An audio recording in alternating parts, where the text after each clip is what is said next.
আমরা হচ্ছে এই সমাজের মধ্যবিত্ত, না পারি কারো কাছে হাত পাততে, না পারি কারো কাছে চাইতে।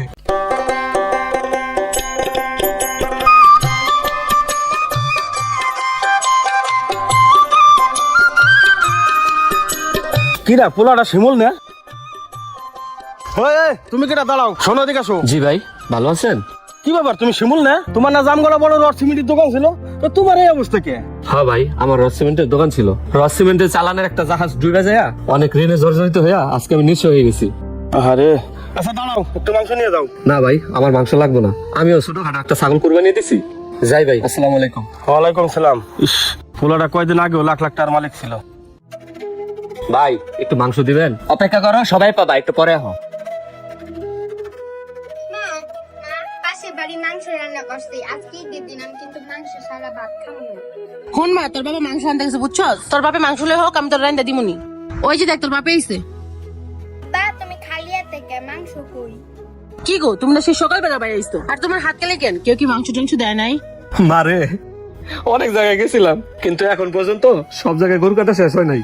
একটু পরে গেলে পামু মা। শোনো তনুর মা, আমরা হচ্ছে এই সমাজের মধ্যবিত্ত, না পারি কারো কাছে হাত পাততে, না পারি কারো কাছে চাইতে। গত 2 বছর আগে কত বড় বড় কুরবানি দিছি, গরু হয় না। আজকে ব্যবসা লস খাওয়াতে এই বস্তিতে এসে থাকি।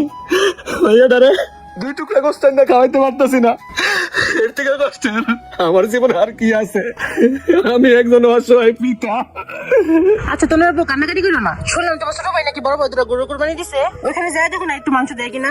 হ্যাঁ, তুমি তো ভালো কথা মনে করছো। হয় আমার আপন মার পেটে ছোট ভাই, হয় তোমার মাংস না দিয়ে পারবো না। যাই মা, আমি তোর লেগে আমার ছোট ভাইয়ের বাসা থেকে ব্যাগ বইরা কুরবানি গোস্ত আনতাছি। তনু মা থাকো, আমি নিয়ে হইতাছি গোস্ত।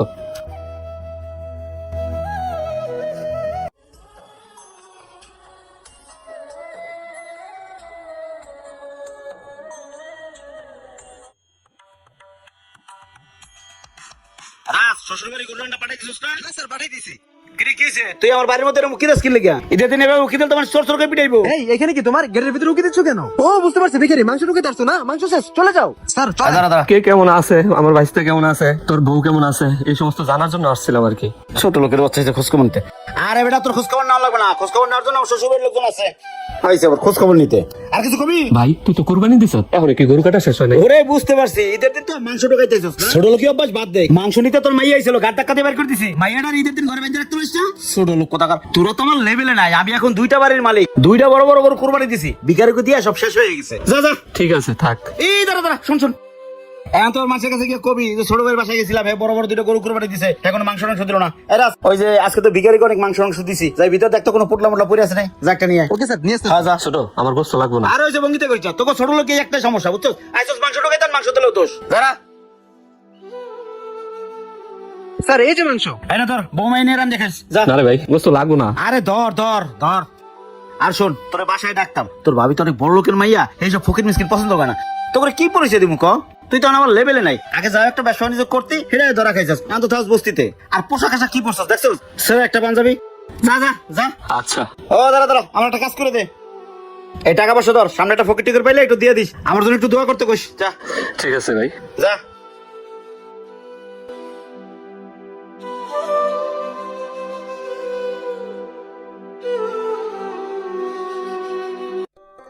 তনুর মা, ও তনুর মা, এই যে মাংস নিয়েছি, তনুর রান্না করে দাও।